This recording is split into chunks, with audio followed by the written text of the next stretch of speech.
নবী মুচকি মুচকি হাসে, আমার হোসেন মুচকি মুচকি হাসে।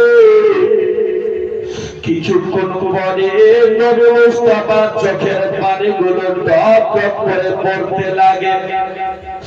মা ফাতেমার সামনে দাঁড়িয়ে আব্বা জান, আমি মা ফাতেমা আমি দেখলাম আপনার চোখের পানি ছিল না, আপনার মুখে শুধু হাসি ছিল। আব্বা আব্বা আপনি তো খুব সুন্দর আনন্দ করতেছিলেন।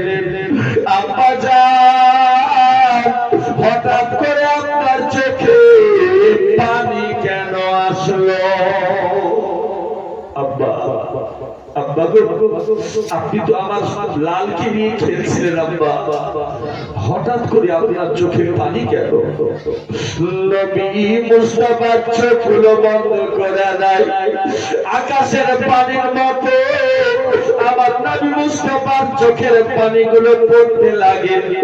মা ফাতেমা বলে আব্বা জান আমি ফাতেমা আমার ইমাম হোসেনকে কোলে নিয়ে এমন কান্না করতে কোনদিন দেখিনি। আব্বা জান গো একবার বলে দিন আব্বা আপনি কেন আমার হোসেনকে কোলে নিয়ে কান্দেন? আমার নবী বলে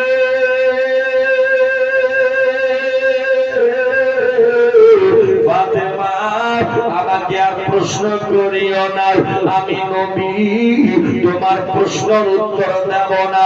মা ফাতেমা বলে আব্বা জান আপনি তো নবীদের নবী, আপনি তো ইমামুল আম্বিয়া, আপনার কাছে সমস্ত প্রশ্নের উত্তর রয়েছে।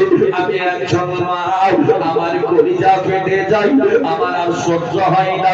আব্বাকে একবার বলে দিন আব্বা আপনি আমার লালকে নিয়ে কেনই বা কান্না করতেছিলেন? আমার নবী বলে ফাতেমা রে আমি মুস্তাফা যদি রহস্য বলে দিই ফাতেমা তুমি সহ্য করতে পারবে না। আমার ফাতেমা বলে আব্বা জান আপনার বাড়িতে আমি সহ্য শিখেছি, আব্বা গো বলুন বলুন কেন সহ্য করতে পারবো না? আমার নবী বলে ফাতেমা নিজের মা নিজের সন্তানের কষ্টের কথা সহ্য করতে পারে না। ফাতেমা বলে আব্বা জান আপনি একবার বলুন না আমি ফাতেমা সহ্য করব।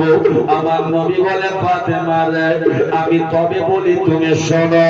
আমার নামাজা ইমাম হোসেনকে নিয়ে খেলতে খেলতে আল্লাহর ফেরেশতা